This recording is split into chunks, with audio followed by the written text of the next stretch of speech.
Okay, section 1 is all about lines. Lines are extremely important in calculus. We will be writing lots of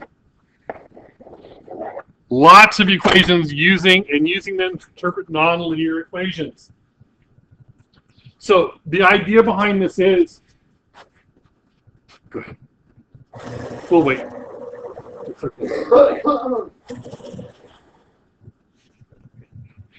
So if you have a curve, okay, if you zoom in close enough to a curve, what do you see? What do you get? If you keep zooming in, if I take that curve and you zoom in, what do you see? You see a straight line. Everything flattens out if you get close enough. You know, think about you're standing on the beach. It's flat. You're out in the middle of the ocean. It looks flat to you, right?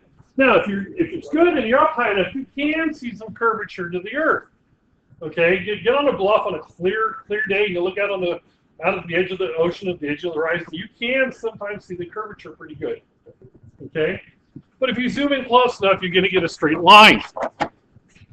Okay. A large portion of calculus is coming up with a line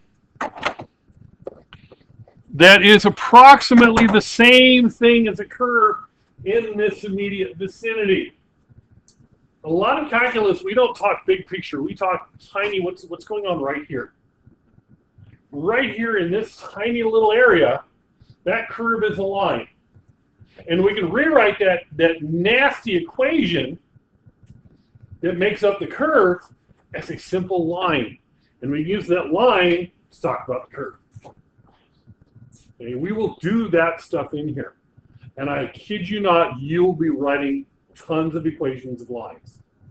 Okay, they're all over the place. They're on the AP test. They're everywhere. Mostly what you write are tangent lines. Okay, now I told you there's going to be some new notation and symbols. We're going to talk about things in increments. Particle moves from point x1, y1 to point x2, y2. Then the increments in its coordinates are delta x and delta y. Delta x, delta y stands for the change in x and the change in y. That's what delta x and delta y are. Those increments could be really tiny, they could be huge. But delta x and delta y, we're going to use a lot of delta x and delta y in here.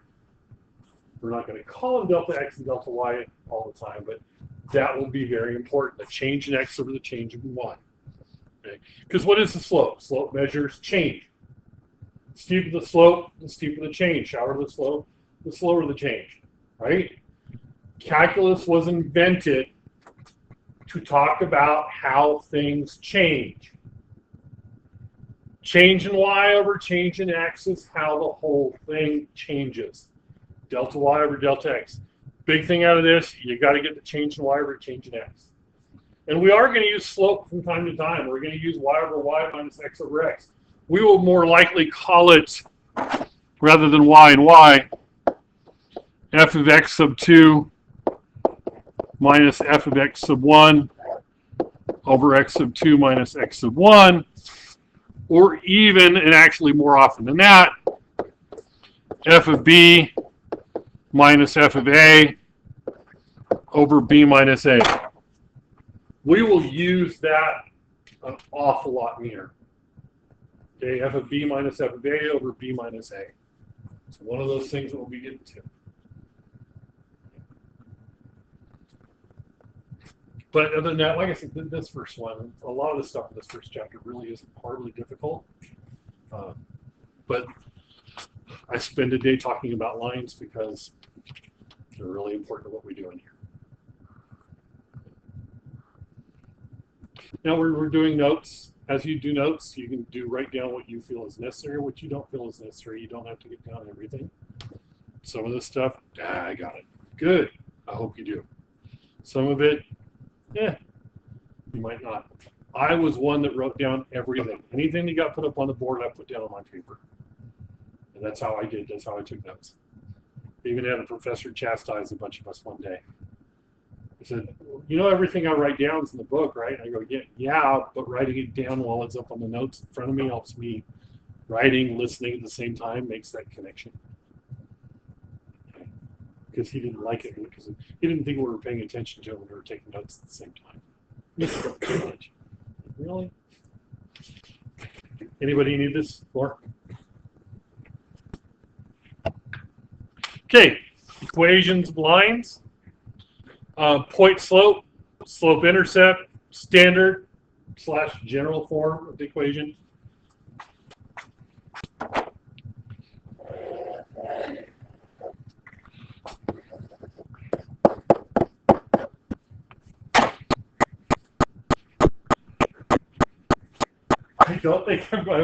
I do not think that I am over exaggerating when I say that that will be your best friend forever, at least in this class. Okay. It is the easiest form to use to write an equation of a line. You need three things. You need an x-coordinate, y-coordinate, and the slope. Okay, that's what you need. X-coordinate, y-coordinate, and slope. You can write the equation of a line. Unless you are directed otherwise, leaving it in this form is perfectly acceptable. You do not need to put it in slope-intercept or standard form unless you are directed to do so. If it says put it in y and write it as y in terms of x, or h in terms of t, height and time t, or something like that, you don't need to put it in slope-intercept form. You got the numbers and the variables, you're done. Okay, and that's my philosophy as well. Unless you're specifically told to rearrange it, don't rearrange it. That one's going to be the big one. And I'm going to give you a preview right now. You don't need calculus for this. You will generally be told what the x coordinate is. Sometimes you're told what the y coordinate is, but if you only know the x, you can find the y, correct? Plug it into whatever. This is where calculus is going to come in. Finding the slope of the curve at a particular point. That's it. That's where calculus is going to come into the equations of lines. We're going to use calculus to find the slope, because calculus measures change. What is slope? Slope is change. The x and y coordinate, you don't need calculus to find those. You do need calculus, or I should say, you will need, when we get to that point, calculus to compute the slope. Okay. But that one, I kid you not, that's the one. And when I teach Algebra 1 and when I do Algebra 2, I emphasize this over all the others. Because if you have this one down, the rest of them don't matter. You can make this one look like those much easier than you can fill these out. If you're finding the y-intercept, you don't need the y-intercept. You just do that. Point and slope. And you're going to have the point, you have to find the slope. Piece of cake. So easy, do it now.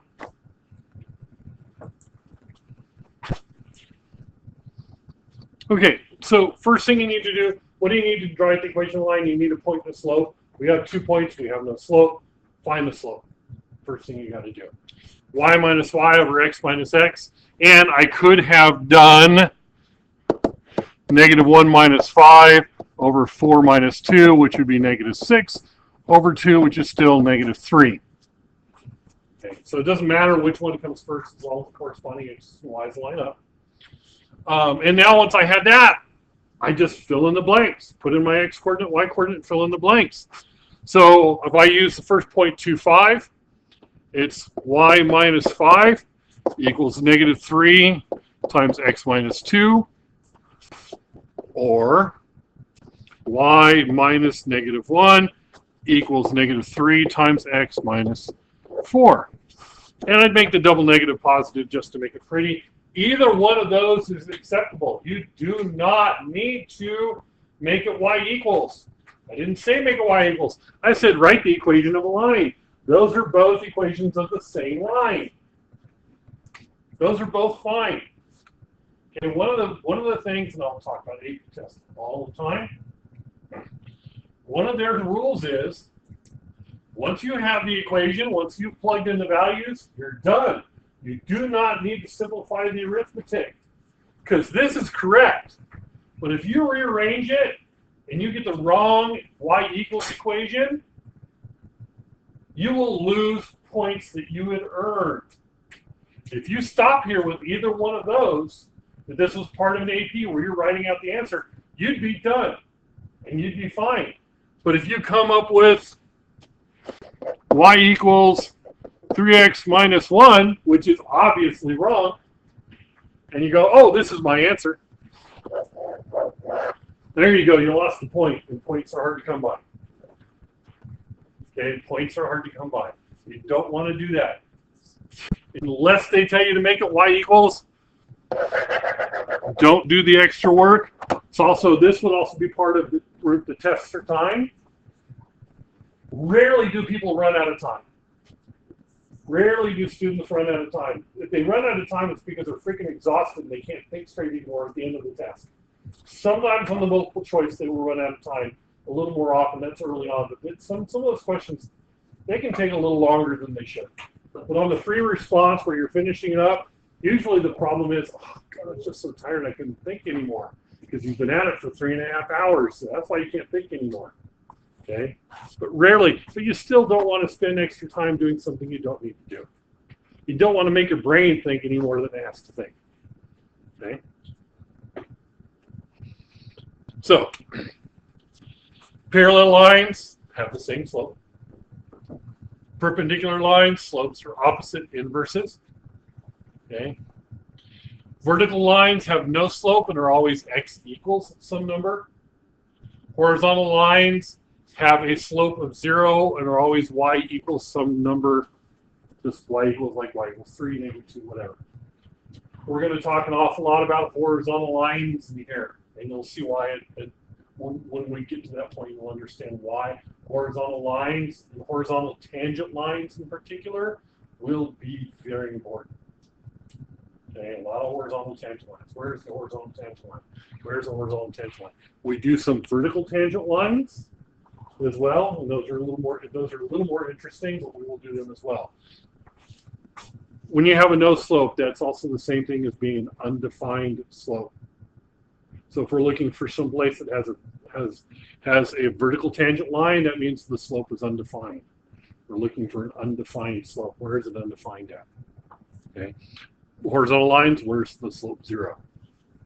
Okay, we're going to do a lot of that. Okay. Questions? Now, by tangent lines, and I think I have. Most of the linear equations we'll write in this class will be tangent lines.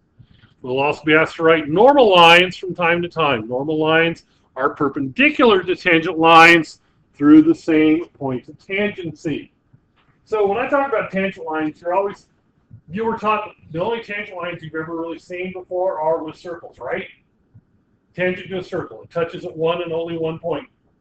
The tangent line to any curve is just like tangent line to a circle. Circle's a particular equation. I can give you any equation. Anytime there is any kind of a curve, you have a tangent line. Any curve. It's not just circles. Okay. You have a curve, you can have a tangent line here. Same thing, it touches in one and only one place. Okay. Tangent line here.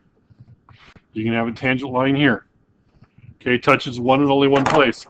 The normal lines are perpendicular to the tangent lines.